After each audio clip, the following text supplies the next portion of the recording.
called folk poetry, as you know. I hope you enjoy it. Go on. Fuck poetry as you know it. And fuck those old school tactics of showing off how educated you are. And fuck those metaphors and onomatopoeia to show how articulate you are. And fuck the reading to the quiet crowd. Who applaud like little sheep. And fuck the pronunciation of vowels. To make you sound all proper and... Cause we're dirty north-side babies. From places that posh cunts hate. Growing up right into the like and nas where we sparked spliffs. Trying to be a rapper or some formal lyricist. But never wanted to be a poet. That shit was way too posh. Until we understood we could make a difference. Show people that poetry is not what you perceive it to be. From an outsider's point of view. We're not posh cunts who drink champagne and talk shy. We're cage animals waiting to be let loose. Yeah, we're assassins with these words. Blasting through you like a pistol. And we'll whip you with these words. Make sure you're left no longer cynical. That's fuck poetry as you know it. And fuck spoken words. We're the leaders of a new art form. Standing here demanding to be heard. Like dirty north-side boys. And we're proud of our voice. Never afraid to speak an opinion. Calling out shit that we despise. Because we cut deep with these words. Like a 15-year-old emo. And we hit hard with these words. Poetry's me gig is a needle. And we cause riots with these words. We're here to change your perception. So fuck poetry as you know it. This is a new art form's conception. Your power. Thank you.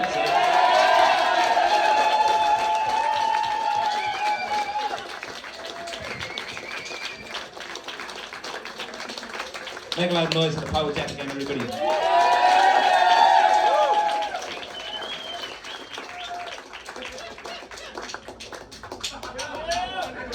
I'll just keep this here, yeah?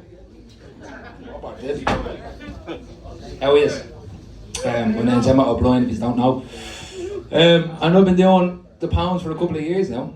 And it's been deadly to do them. It's great to see a room filled with so many people, man. It's very heartwarming. And thank you all so much for coming before I start into the set. Make a lot of noise yourselves. So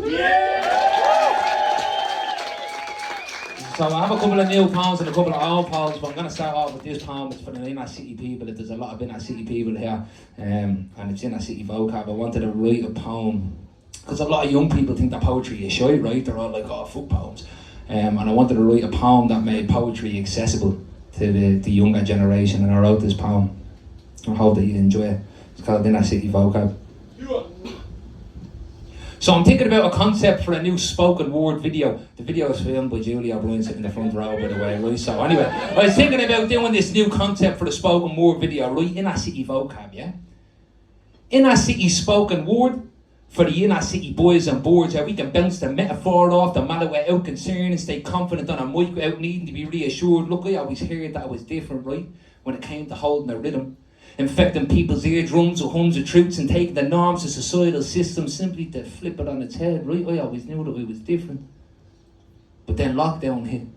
And I felt like I was locked inside of a prison for about 670 days. I felt caged, like an animal, taken from a rainforest and then held at Gavin. 670 days of woes and hardships fermenting upon empty pages simply to be shelved for what seemed like an eternity.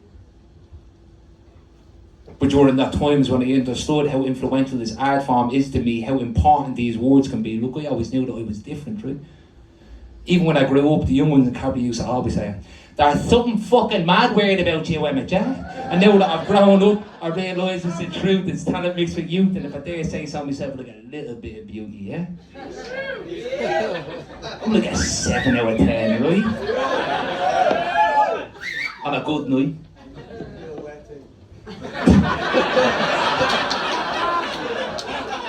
And the lighting's kind of low, so you can't see me face. In that case, I'm a definite 7 out of 10. But when it came to the Irish poetry, what we call the Filídh, see, I always knew that I was in for the hand. Although they told me I'd never make it, I released 3 books in 2 years to carry the expectations. And I was quick to understand that I had a voice. When Shay told me he was shocked and hooked off the knee slappers of the rhyming schemes, I told him, Shamakara, that's the debt of traditional Irish poetry. The revival of wordsmiths. A phoenix rises from the flame in the form of a D7 scorebag who loves to drink cans and get absolutely bleeding mad over, yeah? And I'm not talking about the Poet Jeff, right? Poet Jeff is a nice lad, very political. So he's the kind of guy that would call Brad Carr a cunt, then meet your ma the next day in Tesco, take her home, stick on a cup of tea while she watches Judge Judy kind of guy, right? But I was more like a speckled dove or blue ghost or Irish culture, yeah? You know what I'm saying? Like, you might be ashamed to say you're on it, but once you're on it, like a Mitsubishi, you're bleeding, rocking, dropping acknowledges off the noggin, leaving your jaw dropping like you are on it, but never forgetting the importance of the message I spit, so we ensure to make sure that every poem hits their heart and head like standard terms and conditions. Look, I always knew I had a talent, right? From the day I stepped upon the stage, I felt my soul begin to take control as a melody infected my brain. A wave of knowledge washed over me and washed over me in an event I couldn't even explain. An actual fact, it's some sort of insane, and that's why every single time I step upon the stage, yeah? Wait for him. Yeah. Have the ability to make all these cunts stay hooked on every word I say. Look, this is inner city spoken word, and I'll do it just to soak your board. I'm bouncing metaphor off the mallet without concern and stay confident on a mic without needing to be reassured or remember where it first happened when I was flaked out in summer sunshine, letting that voice now find the rhythm. And I was 4 days born in trees, and so me paper stocks were little, but bubba kush that got me cushy. I grabbed the mic and started spitting. I felt like Luke because I was skywalking and used the force to pen the brilliance, but it was different as a kid. No confidence, had no confidant, and I used the pen as a best friend to express the thoughts and wrongs, and I realised the beauty of life, man, it's a gift, a lesson I should cherish, a lesson there from within. I spent some days up in the rain, but storm through it into sunshine. I unwind with beach blunts, have a good time and hitting even on the lyric. I'm arguing on a beat, providing all the vibes to unwind. You taste the juices and the flavours that I'm packing, bangers that I'm stacking, prolific for a reason, hard work, I'm not relaxing like Bruce Lee, I'm never chasing, I always welcome in the dragon and use the flame upon his breath to change the element and writing. Look, I'm candid and savage and always knew that I was different, and at this stage Irish spoken word, the scene is mine, the cunts on me are living. So listen, spoken word, soak your board, bounce the metaphor off the mallet without concern and stay confident on a mic without needing to be reassured. At the end of the day, poetry's just different now, man. No more like depressing avant-garde with a beret on going, ooh, that's fucking brilliant. It's not like that anymore, you know what I mean? It's the younger people, it is the younger generation creating a new flow and talent that will inspire the next and the next and the next and the next. Thank you. I'm just gonna sing on this chambers. It's actually not bad, man, to be fair. So I wanted to write a new few poems, and did someone say Subala? I wanted to write a new few poems, and this is a poem that I've been messing around with for a while. It took me a long way to get to anywhere in poetry, and I noticed that a lot of people when I started off would be very smart, because I was a very brash young fella that came out and kind of had an accent, and I used to get a lot of kind of like, just like these sly jobs thrown at me, you know, and just like weird things, and I kind of was very bitter about it for a while. And then I done a gig once and someone made a comment to me and I was like, I'm not going to be bitter, I'll just write a poem about it, because like, that's what you do. You know? Wilde would have done the same. And it was just like a stream of consciousness that emerged from me, and I wrote it in like maybe 15-20 minutes, and I sent it to Poet Jeff, as I always do, and he was like very supportive of it, and so I said that I kind of had to do it. And it's called Dirty Dublin.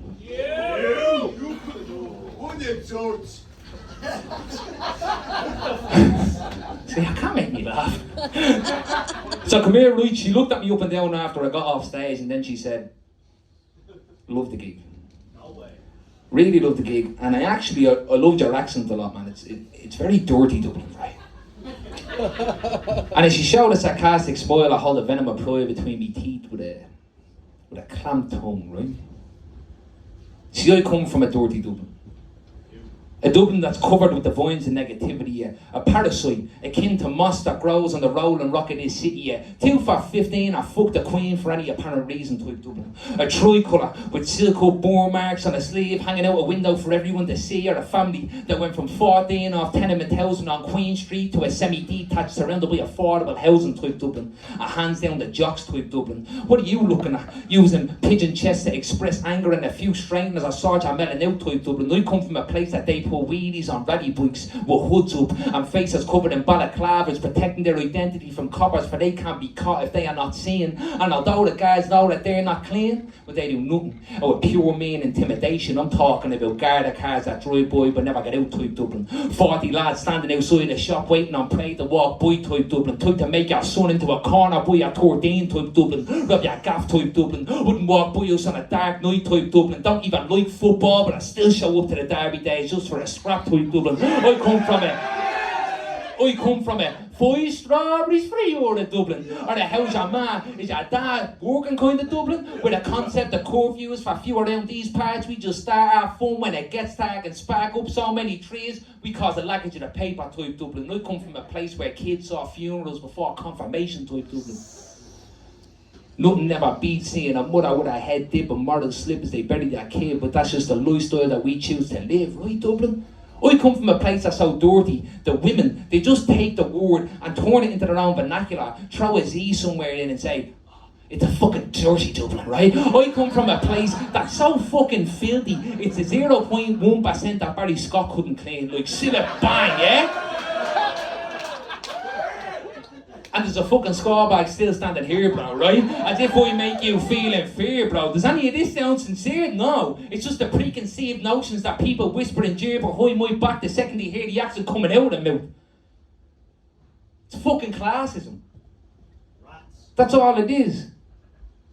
People judging me before I even know who I am. Do you know how many times I heard, you should be proud of how far you've come? Too many. You know, considering. Or the classic, you're not a poet. No, you're a rapper. It's bollocks. What I said beforehand isn't even true. You see, I come from a different Dublin. A 2 up, 2 down, a mortgage paid off the gaff by the parents type Dublin. A mother that drew the pain from me tears and wiped them with the heart on her sleeve to keep a crown and the count type Dublin. Now, how's your ma? Is your dad working? Absolutely, McCurry. Me old lad worked 8 to 10 hour shifts and cycled home on a push bike with ice pops in his bag before they melted, because a real man put the man and class in the working class type Dublin. I come from a pride of the north side of Dublin, where I already taught you to never hide your demons, where we never threw shite at Garda cars that passed by, and for most part in directions with the guys, they were peaceful. And although we know people that may have died before they reached 18, it was out of innocence, not out of pure evil. And 40 lads stand outside the shop waiting on people to walk by, absolutely, because we don't have amenities. Syringes found on football pitches where the kids be playing, you see, so we do stand and wait on elements to walk out and ask if they need a ham at their shop and brought home, because the inner city of Dublin is where we keep community type Dublin. We are everyday Joe Soaps. But the preconceived notions in our people's heads, they make us think that we're dirty because of the accent. How many times have I stood at a bus stop and talked to someone beside me and just see the hand go, phone in the pocket? But you know what? That aspect of what she said didn't annoy me that day. What annoyed me that day is that she was right. I do come from a dirty Dublin. Although most of us, we bathe ourselves clean in authenticity. See, Dublin isn't dirty because of the 99%. It's fucking filthy because of the 1%. And I sat at home one night listening to Emmet O'Brien on the Late Late Show, when he said, once your neighbour's doing you out of it, you don't look at the top. Once we ask the questions of, why are there so many people strung out on the streets? Why is this young one at 19 with a kid getting a gaff before me? Instead of asking, what about this country is so bad that people turn to drugs? And why does a young woman at 18 and 19 feel like she has to get pregnant just to afford a gaff? Once we don't ask those questions, it's grand. And I wanted to say all of this to her. And I wanted to say more to her. But there was no point. She wouldn't listen. She's already above me. And so I take the rage that's born inside me and I bring it right up to my chest and exhale it with a simple breath, and I say, you know what, love, you're right. It is very dirty, Dublin. Thank you very much.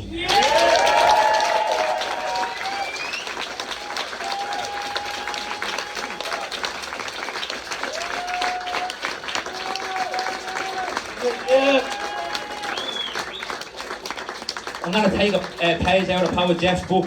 My mother and father are sitting in the audience there. Go on, man, get away, go on! Get it away! Get it away! Jeff didn't say it. My mother's name is Catherine, so I call her Catherine. She fucking hates being called Kit, right? And she sent me a voice note about 2 days ago and she goes, if the Poet Jeff calls me Kit on stage, I'm walking out. So fair play, Jeff, you done the right move, right? But she's also an author, she'll fucking hit you a dig if you call her. But no, they're sitting in the crowd and I wanted to do a poem. Both of their favourite poems. And I'm going to think that this is my old lad's favourite poem. Because usually my dad look at poetry and be like, sorry. But he shows this to his mates in the pub the odd time. And it makes me very, very proud, you know. And we have like an inner city Dublin relationship where we speak without having to speak. I don't know how to explain it. So I think I know that this is his favourite poem. And just a note on it, when I first released this poem I got a lot of backlash and I held it with a disdain because it's a poem about Irish history and it's a poem about what our country went through to get an independence. And when I released this poem, a lot of people were kind of like, well, you can't say that anymore. And I was like, do you know what, fuck off, I'll say what I want. That's what spoken word is, do you know what I mean? And back in those times, not to compare myself down with Jay's, back in those times I'd say there were a lot of people saying to like Michael Collins, calm down lad, you know, but he didn't. And like this poem represents freedom, this poem represents my country. I'm a massive Republican and I always will be a massive Republican. And I don't think that Ireland will become a better country until we're all reunited. And this poem is in dedication of everyone who fought to give me the land that we stand on. And everyone who fought, because I'm a very proud Irishman. So the people who gave their lives up for me to be an Irishman, I owe them my life. And I'll do it in the form of poetry, because I'm an absolute fucking wet wipe and I don't have any voice for myself. I can't be doing. But man, no matter. And this is an uncensored version because loads of kids started using it in school and I can't say up the rat. But look, I'm going to say it. And if any of you know the poems, by the way, look, loads of people have said to me, I remember Jimbo said, he was like, it's a poetry, I don't know if we should shout in. Fucking give it socks, you know. I'm leaving in a week, this is my last gig, fuck you, son. But if you know the lyrics, sing along to it and all that. It's got there, right? They were glory days. But back then they were known as stormy days where people gave their lives away for freedom to release the heathens and demons that cast it down to perform acts of treason amongst fellow human beings grazing the earth. We watched as bullets with a spears from metallic gun that ever simply kills and drills and pumps lumps out of our people. Our country was covered with the blinds of the sea. Until a few proud men and women rose from their hands and knees right up to their feet with their sole intent on making soldiers retreat back to their habitat. Rat-a-tat-tat is the sound made as the flying columns raised their sticks from the ground up using nothing but guerrilla warfare tactics in hope that them men would go back to their queen with their heads to the ground like the heads that are pounded when they disperse those bullets. Stories of pride, where we chose to no longer cower and hide against this oppression, a lack of affection, a neglection from those who are meant to lead. I'm talking about stories of hope and men and women who gave their children kisses goodbye, going out on a battlefield knowing that they might die so others have the right to freedom. I'm talking about Connolly and Clark and McDonough and McDermott and Pearse, Plunkett, Damon, De Valera, up the rat, Chucky our law. That's how we scream a claw in our hearts for our city and our streets, and the land that was stolen right from under our feet. These are my people. This is my country. See, it all started previously when the Queen planted the plantations. Started off in Munster, and then she started delegating land in Ulster, which happened somewhere in the year of 1586, followed by the Cromwellian confiscation of 52 of the 16, and now we fast forward to the 19 of the 16. And watch the proclamation read outside the steps of the GPO by Pádraig Pearse. Now that was a obscene scene to be seen at the time. Truth is, it was the turning point of the crime that was the confiscation of our rights, the killing of any man, woman or child for the religion that the black and tans once despised. See, what followed next was an act of pure evil, perished the thoughts of freedom. And then same heathens opened up rounds and rounds of bullets as the Helga flooded our beautiful city with ease. We watched as Boland's Mill and Portobello was seized by a British army. The like of De Valera was put to the test amongst those whose actions were condemned against those who keep us oppressed, but still we hear the screams of those heroes.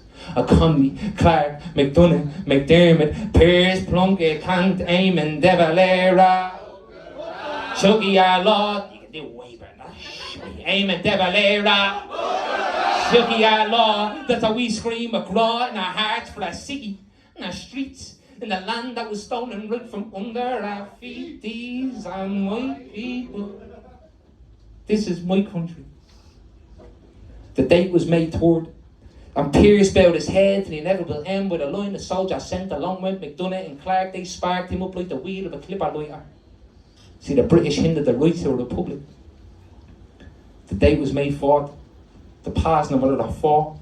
Plunkett put in front of a firing squad as they shot more and more rounds, and McBride heard the sounds of the angels' harps on the next day. And on May 8th, on May 8th, Con's life was taken away. You see, the last to grace the wall for the execution was Connolly being brought to his knees and executed with ease on May 12th of 1916. But the execution of our leaders gave the future generations power to speak, and so we remember these by the name of Conley, Clark, McDonough, McDermott, or Pearse, Plunkett, Kant, Eamon, De Valera, up the rocks of the our law. That's how we scream a claw in our hearts for our city and our streets and the land that was stolen right from under our feet. These are my people and this is my country. See the slaughter of our heroes, that's what sparked the next stage as a man called Michael Collins filled the rage, made it his place to wash away previous sins and fight a dedication of those who died or continue living in this land of despair and this land filled with the heirs of such roots. They began to fight against those who shoot with sticks and stones, breaking limbs and bones, fighting against the corrupt power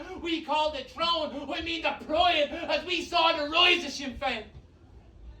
We ourselves, the English name given to the growth who fought against this beautiful, beautiful land and the people who corrupted it to its root. And then we fast forward, the year was 1920 and we sent our plenipotentiaries overseas by Collins in an act of bravery. And Birkenhead, Churchill, they both unmasked Collins with such thrill for the man with no face he was now named. And if I remember correctly, number 10 Downing Street is the place that graced these men for what we would know to be our Anglo-Irish treaty.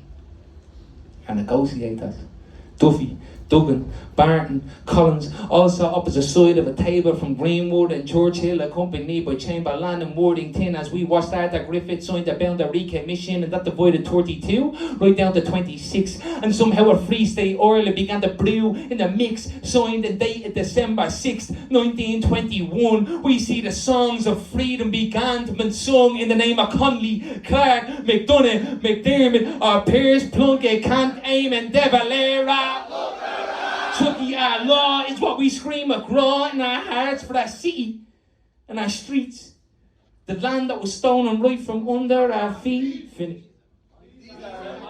Is a shite, lads. Fuck me. The land that was stolen right from under our feet. These are our people. And these are my streets. Dead right. Love it. Whatever meant this that was, Kieran, I adore it. Around Tariff. We gave away 3 new ports and began to saw our own form of currency and watched the pound turn to punt, left Irish people in a state of glee. The wings of air they began to be free. The last date to remember, 1937. The Irish Constitution abolished the status that we had as a dominion and left our people grinning. We saw change begin and replaced the Free State Constitution in 1921. Eamon De Valera now sat over John Ahern's shoulder as we made the bolder step to translate this to our native language of Irish. I never miss a step to the bliss that is independence. Even seeing the like of Reverend McQuaid, we see Ireland work towards brighter days with a coalition between the Vatican and the Parliament of Ireland.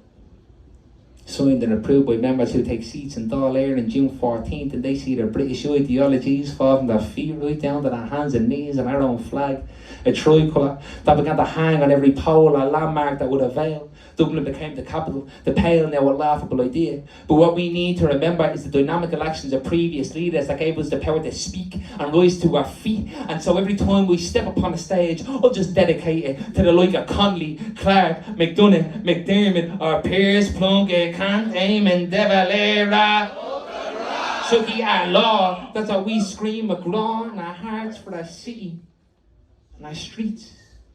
And the land that was stolen right from under our feet. But these are our people. That's why Ireland is always our country.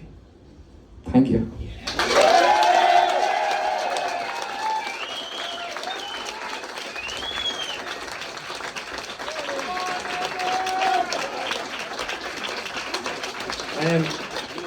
I wanted to do a very uplifting set. I wanted to do a very happy set.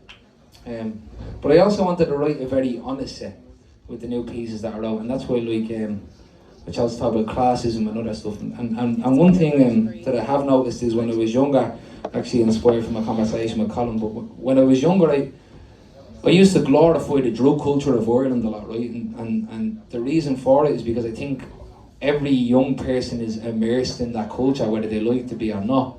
It's something that's forced onto us, you know. It's very normal to go out on a Friday night and your mates just sniffing coke in the toilet for half the night. It's deemed acceptable. And I wrote this poem of a true story that happened to me before. And I always didn't want to really do it because I felt like it wasn't my story to tell. But you're Kev. It wasn't my story to tell, but you know what it is? It is partly my story to tell because I feel like I owe the honesty as a younger man and talked about the drug culture in ways that kind of were comedic and stuff. Because I was 19 and 20, you know, and I thought I was bleeding whopper, and then I grew up and I was like, well, sometimes people walk home every morning and sometimes people don't. And when you're home in the morning, you don't think about the people that aren't home. You know, you just think about your good night. So the names and places have been changed in this poem, but the meaning stays the same. It's a brand new poem that I wrote. I don't really have a name for it, but I hope you enjoy it.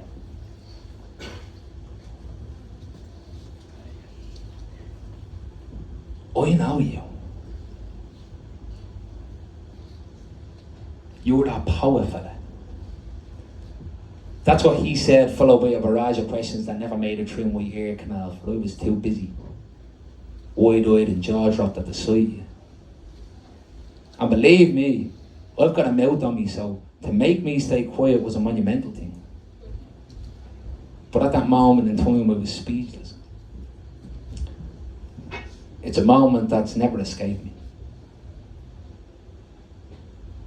I'm in the middle of the poem as opposed to the start. Let me take it back, right? I remember hearing, "Here, Fonzi, someone's downstairs and they want to talk to you." Now that's all I heard from one side of a door that interrupted my solitude from a shrine of Scald, right? Let me put you the backstory. It's in that city, Dublin, 2:30 in the morning, in an area in Filídh called Kipure. Now to most that's an anagram. Now to most that's just an anagram for pure kip, but to us that's a shrine of absolute blatant debauchery, right? I'm talking about old school type of session, where the mattresses were boarded up to protect the window, and with Linda's man gone for a few days, that means we stock up on blade and hat and everything. Even invited me mate Seabob along. Now Seabob's real name is Jay, but he's an unfortunate lad and one leg is longer than the other. So when you're on a night out, you just kind of see him doing this. So all the lads called him Bob, right? It's an unfortunate thing, but just backstory. But anyway, me and him were camped out and we crashed through more crates than Crash Bandicoot.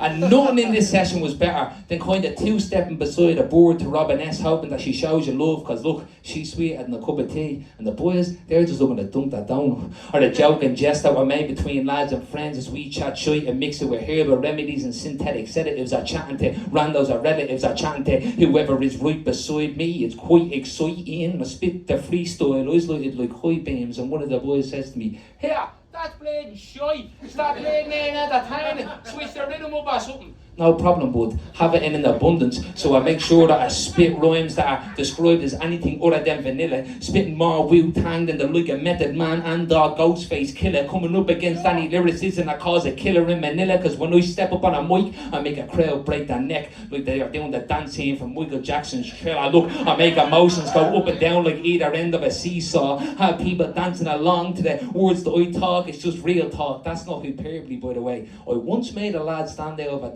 of a wheelchair and dance along to what he saw, because the rhymes are so gangster. I made a crippled bob out epoxy crib walker. Come here, out straight. Real talk. Stephen Hawkins on wheels. Come here. Look, anyway, it was just another everyday session. Having a bop and having a laugh between our friends until I saw you, man. It's a good line, isn't it? Until I saw you. Walk down to the bottom of the stairs, you see your hand already stretched out and eyes that shined like starlight, and you said, I know you. That power fella. The North Side fella, yeah? You know, since I've been listening to you, it's inspired me to write a little bit. It's not too good, but it's just a little bit of rap anyway, right? It's just, do you want to hear it, yeah? Now let me break away from the poetry for a minute. For those of you who aren't performers, right, when somebody says something to you like this, it's the biggest compliment that you can ever have, right? Like, we all dream as a poet of making a living and making a wage and all this sort of shit. But when we started it off, ask any performer and they will always tell you they just want to be related to. Because relation and expression are the fundamental basics of human interaction. And true art holds both of them. And so when somebody gives me this compliment, I make sure to not just talk shit about the amount of poems and great things that I've done. No, I ask them a question. You've been writing a few bits, have you? Can I listen? And just like that, you see a starlight being extracted out of this man's eyes and held above his head like a spotlight. It was his time. His time on stage. So he performed. In a living room in the middle of Finglas with 10 heads being like, what's going on? And me just standing there in amazement. And so afterwards we said we'd write a little bit. Back in the Shrine of Scald, we were making inside jokes in about the space of an hour, saying that we were soldiers of literature and using a HB pencil as a gun. We were using that as soldier wood, yeah? Yes. Or mixing music with lyrics. A Canadian Blue, or a Simply Red, or the Dark Side by Pink Floyd, but we didn't want to stay on one side, so we just switched to the Water Boys and saw the whole of the moon.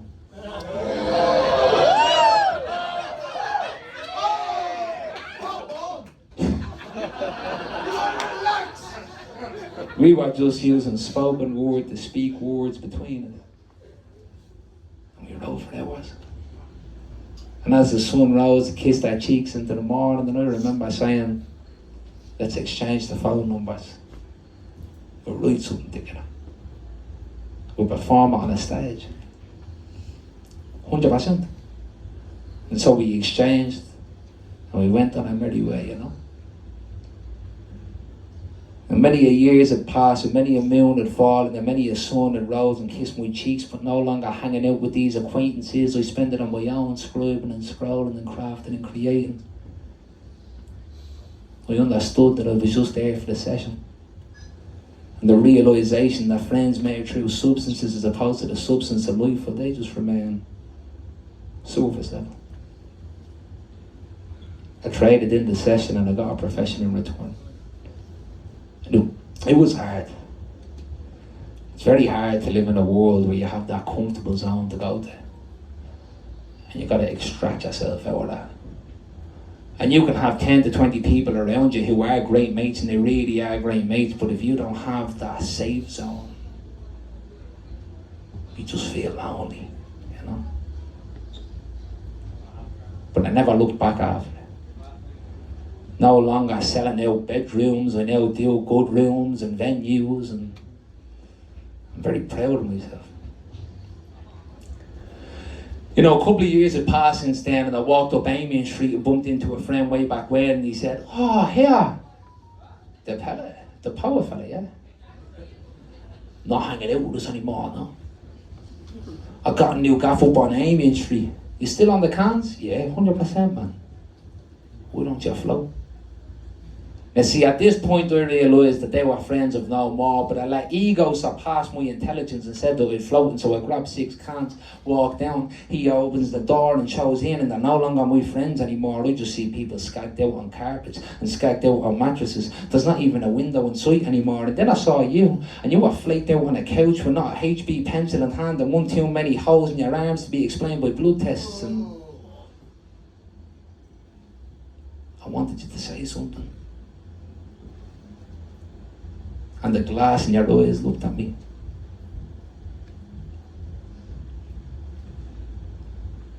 Oh, I know you, yeah. I watch you on the YouTube, man. You're that powerful. And I felt me heart just be broken in half and torn up by the acid in my stomach. You don't remember it, do you? Never checked to see your phone book, did you? You're just strung out now, aren't you? And I'm angry. I'm angry.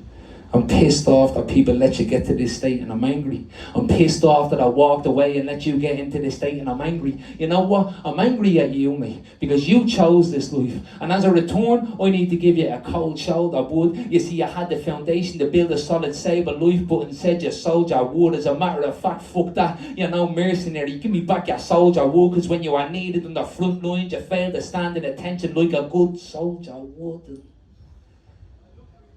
I'm angry.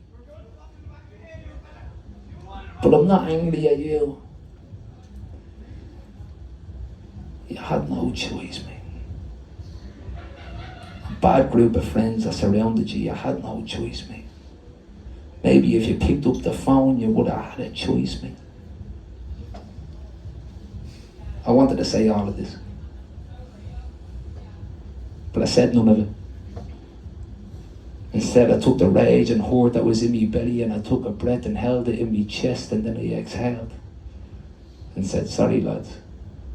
Not the same kind of session that I remember it used to be. And actually, we have a gig in about 2 hours, so I think I'm just going to take the bag and float, leave the cans there. And as I turned around, the same friend from before on Amiens Street now stood in my way, but no longer a smile on his face, just a snarl, and he says, what? You think you're better than us? A few stages, a few names, and now you think you're better than us? You haven't got a fucking clue, lad. Now at that point, the rage that's been built up in my chest from the classism and the amount of times that I was looked down and the amount of times that I saw friends suffering and the situation that I was in, it just came out in one breath, and I said, what? You think I don't have a clue? That inner city lads are more prone to drug use and substance abuse? You don't think that I have a clue? Men under the age of 35 are more than likely to die from suicide, but don't worry, lad, because once you are past 50, the percentage rises to 50%. You don't think I have a clue? About what? I could have went down the same road that everyone else was gone, but I found a purpose. And you can have the best friends and family in the world, but if you don't have a purpose, you got fuck all. And by the way, mate, I see the cling film on your fucking counter, so sort out the differences between friendships and clients, and then I chose to fuck off. And the door closes. And a group of lads that you used to know from way back when sit inside a 1-bedroom flat, and another man stands outside on the other end of a road and his adrenaline runs dry, and they get strung out of it while you just sit down and cry, man, you know. See, I wish we were kids. I wish I could go back to 18 and 19 where all the worries were just sitting around, and maybe the smell of ganja coming off your clothes as you went back to your mom and dad. I wish we were kids. That's all you have when you're a kid. No older than the year or two, and you could have been so much more. You should have been so much more, because we're just still equal people. I just chose to pick up the pen and you chose to pick up the needle.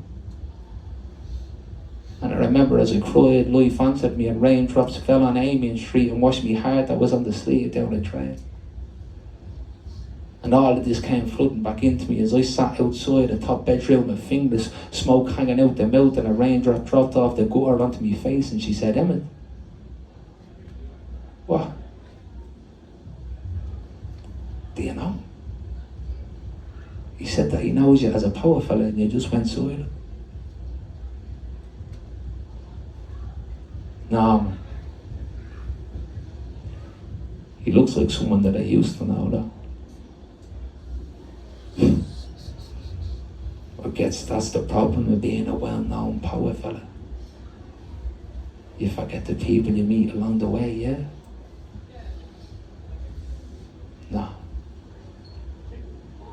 I don't forget. Thank you.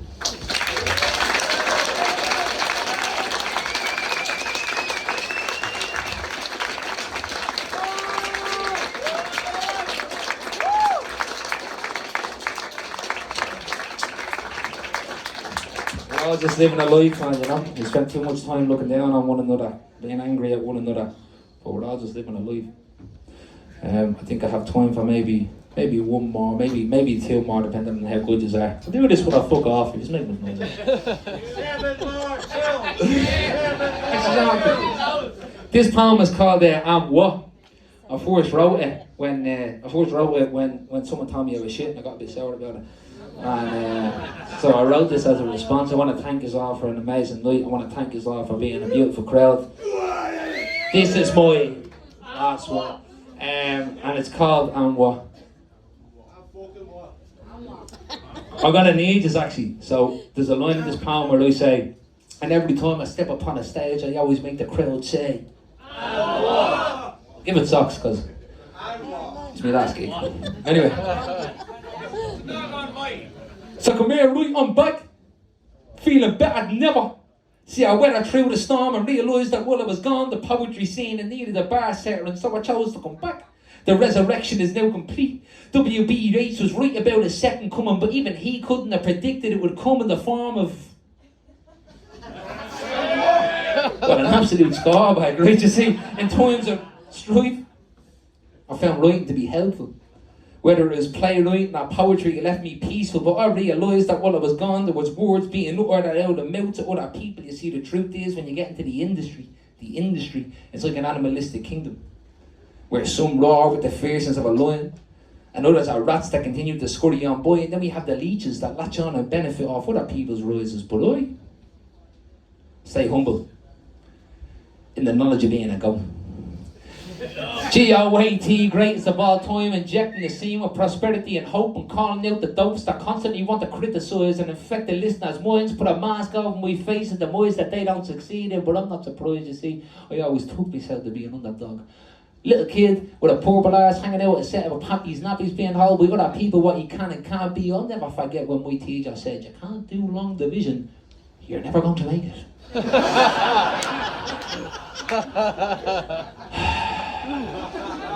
Then I realised I had a voice, and no one's fucking with it. Now, Jeff, answer an honest question for me, mate. Out of every single poem the poet's saying, who were the two poets that used to just get up on stage and just be like, fuck it, we're going to do what we want to do? And who sold out rooms while we done it? Now, I know your parents are here, so just, who is the one poet that always got on stage just fucking gone? That was you. Yeah, 100%, right? Mixing live gigs with synthetic sedatives and edibles. Released 3 books in 2 years, that's a credible action. I'm never relaxing. And if I saw that teacher from before, I'd say, hey, mate, I might be dense. But even though I know that 3 books in 2 years carries weight like a top-heavy refraction, right? You see? At this stage, my wordplay is better than my foreplay. It's fucking piss poor. I'm ashamed to say that that's the truth, but every time I step up on the stage, I'm plucking on emotions like a dentist pulling a dentist pulling a saw tooth. And the truth is, whoever knew I'd grow up to this? You would have said it when I was 17, mate. I would have said, fuck off, you're ripping the piss, but now I'm some sort of a hippie hip-hop crossover, creating a savage, ravaging through this industry like a kid with a cookie jar, but instead of pulling out lyrics or cookies, they just pull out lyrics that are dirty and apparently are much jocks when they're filled with skids. Look, this is a cappella rap, and you know where to get it. Treating books like yokes, mate, and yeah, I'm always selling that. You think I'm having a laugh, mate? I'll meet you out the back and have your jaw dropping around the gaff like a handbag with a broken flap. I'm like a salmon of knowledge of poetry. honestly. Advice, people have to ask me. Because I got lyrics that'll make you pull facial expressions like you smell 4-week old milk. Shit's just fucking nasty. Raps that clap hard like a set of whopper ass cheeks. Waiting for blunts to be passed in the air to make sure they get past me. So we can just write another masterpiece. What I've been doing to this scene at the minute, it's insane. Put cuffs on these wrists, hand me a rap sheet. I'm like a gangster of literacy, a real life Don Quixote. And I'm sick of setting the bar, so I'll invite a line for any poet to try and cross me. Cause every time I step up on a stage, I make a crowd say. Every time I step up on a stage, when I make a crowd say. And I make a crowd dazed and they say. And I make a crowd crazed and they say. And they said that I couldn't get bold and so I got bolder. And they said that the rhymes are too hot so we decided to turn colder. The poet Jeff has no shoulders. That right man, now straight, listen. This is the one and only EOB that smokes the OCBs and smokes olive trees until the herbal remedies. Listen, remember this, yeah? Emmet O'Brien always gets up on the stage and he makes a crowd say. I said Emmet O'Brien gets up on the stage and he makes a crowd say. And this side. And this side. And this side. And this side.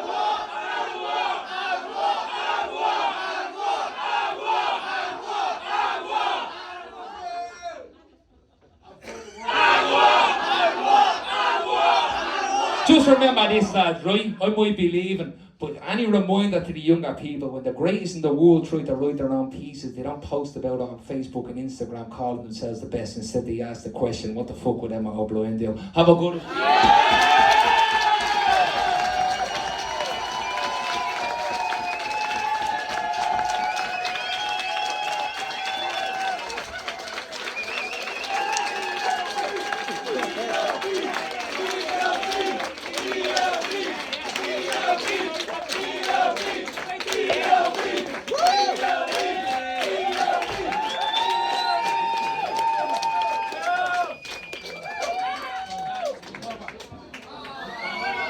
The mic's up? Now it's back on. What do you think? One more? I just want to say before I do go, you just need to give me another standing ovation. I didn't see them. No, I'm only messing. Look, I don't want to go too long into this. I'm going to finish off on a poem because I don't like talking too much during poetry pieces and stuff. But I do want to say that it's so heartwarming to see as many people in here tonight. I have, I don't want to get too sappy, but I've given my life to this for 6 years now. And it's been, performing for 6 years. Is it 8? No, it's not 8 years, I'm not that old. How, 2017? We met you in 2016. Oh, bollocks. It's been a long, however many, that's only 7. Look, however long it's been, man, it's 8 years. It's been really beautiful. Like it's been really beautiful, and it's been amazing. And you know, like I genuinely remember when I started off doing this, and like nobody believed, and like nobody did believe me, and nobody would. I was a piss taker. I didn't know what I wanted to be, and I remember just finding solace in every week just going to an open mic, every week just going to it. And I didn't know what I wanted to do, and I was very lost, and it found me. And I feel like I kind of owe it to give it back, and I will continue to give it back. But it's been a beautiful journey, you know. It's been really beautiful, and now that I'm leaving, I need to. Performance for me has been really hard over the past while, you know. And like I said to Jeff multiple times today, like today was the first time that I was really excited for the set, but I kind of failed to feel the excitement of it. And during this year and last year, thanks to a wonderful two people, one's Kevin Bone, who's sitting in the crowd, and Grania Walker, who's otherwise known as Creative Connections, they gifted me with a beautiful opportunity to teach poetry. And when I was younger, I always wanted to be a teacher, but I just didn't do well in my leaving cert or whatever. It was just bollocks. I couldn't understand Pythagoras' theory, so I can't be an English teacher. But when I went in and started teaching poetry, it really reignited a spark that I had in me. And you know, it was just really beautiful. So I want to thank you all for the past 6 years, and I will still do performance poetry. 8 years, sorry. I still will do performance poetry, but I think no matter where I am or if I come back here, I think it's time to maybe take the foot off the gas pedal. No! And, no, it's not in that way. Not that I'm going to stop performing, but just like I started this when I was like 18, 19, and it's all I've ever done. And now I've found new hobbies and I've found new adventures, and I'm very comfortable where I am, and I want to get into that realm of uncomfort. So I still will perform, but I do think that whether I come back or go, I just don't think I will be in it as much, because I need to figure out better things, and that's the way that it is. Nothing better. There's a lot better, man, you know, when you get a group of 14, 15 year olds and you show them that they're able to do something, it surpasses poetry. It shows the kids that they're able to become something, whatever it is, you know, and that's very much so. Yeah, look, it's been emotional, it's been very emotional. I love you all. People are asking me, am I sad? But I'm not sad. It's a celebration of life. I think the only time that we actually celebrate life is through death. It's the only time that we remind ourselves to celebrate one person's life, you know? But we never actually do it during it. So I'm very happy to be here tonight, and I'm celebrating my life, and thank you all for sharing this moment. And whatever does happen in the future, I don't know, like, I will see us around. I'm not going to fucking leave, like, but I just think in terms of like performing all the time and event organising, fuck that. Brought us all together, you little rocket. There's a new generation. Actually, I'm going to leave this on a poem. This is the final poem that I'm going to do. It's been real, and I wrote this poem. My mother sitting in the crowd, and I remember when I first recited this poem to my mother, it was kind of one of the few times that we actually just shared this really intense emotional connection. It's a poem written for her father, and my auntie sitting there by her father, my granddad. I was fortunate enough, 3 of my 4 grandparents had lived when I was about 20, 21, and I had gone through the passing of 2 out of 4 when I was an older man, and it was great to kind of, not great, but it was good to kind of at least say, you know, they lived a full life. And I was able to be there with them as a man, but my grandfather on my mother's side passed away when I was really young, and he never, you know, like, never knew that I was going to ever become a poet or anything like that. And it's a very kind of sad thing for me, you know. I don't have favourites, but he was a wonderful man. And I always say to myself, like, if I want to be something in life, I just want to be as happy as he was. He was a very happy man. And seeing as he's not here with us, I want to bring him into the room, because I don't believe in like any of this shite of heaven and hell, but I definitely believe that people's legacies live on through story, through this kind of method. So this one's dedicated to my mum, my auntie, my whole family, my granddad Jack, and my other grandparents that have passed away since, and everybody who's missing someone. I find comfort in this. So yeah, thank you very much. My name's Emmet O'Brien. I'll leave you on this poem. Stars that smell like allspice aftershave. So all I can remember was when Grandad passed, I listened to jazz. I listened to Miles Davis or John Coltrane, and the hope of feeling his embrace. Early morning days, I left the house with headphones pumping through my veins. I was left in a state of dismay, like a bottle of his allspice aftershave was held underneath the pips of my nostrils, you know. Left inhaling the fumes of 2 contrasting generations, venturing side by side down old country crossroads. You know, the respect that you showed me at such a young age, it was well and truly phenomenal. See, hallucinations on that trip is more vivid than anything I've ever seen. It was like an intense hit on what they call LSD, and although I keep remembering the words that you used to say to me when I was a kid and we sat upon Curraglow Beach, I remember you said, love is like a star. Even though you can't always see it, you'll know it's always there. He got the saying off, you know those jokes that you dip your finger in for the holy water? He had that written out there. It wasn't his own line. But anyway, those words when he passed away were etched on my skin like perfume, right? And every day when I'd walk to the school, the lads are waiting at the front gate with a bucket of water to drown that scent. And I regret not standing up when they made fun of the music I'd listened to.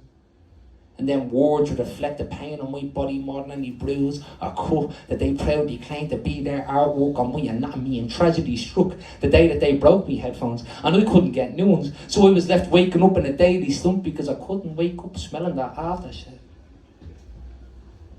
And I'd venture on a daily expedition to an institute filled with vultures and sit in bed every night in a constant wonder of if you were here, what would you say?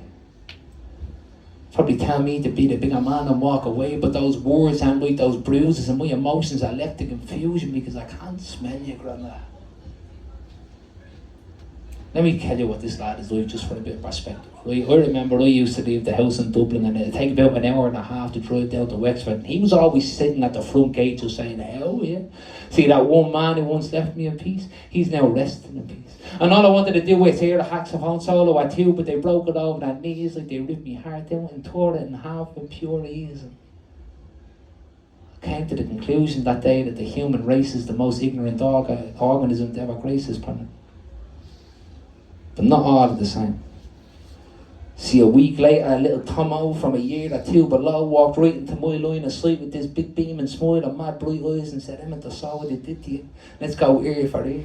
And an earbud in one ear, an earbud in the other. We walked home reconnected with the beat, reconnected with jazz, reconnected with the sax, reconnected with the flow, reconnected with Old Spice. I was reconnected with two crossbred mongrels down country roads. So I was reconnected with you, Grandad.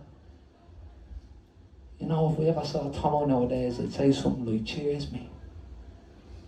You're the star. And now, I have a few fucking videos out, but it's all shitty rap or poetry and Monday morning jazz, and not the most listened to category. That's on my MP3, and actually, you know, I kind of forget what Old Spice smells like now, you know.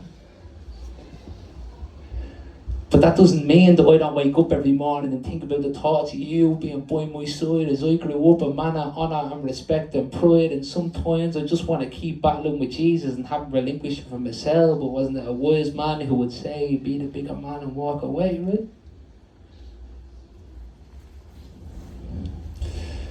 And it's not that I don't love you, Grandad.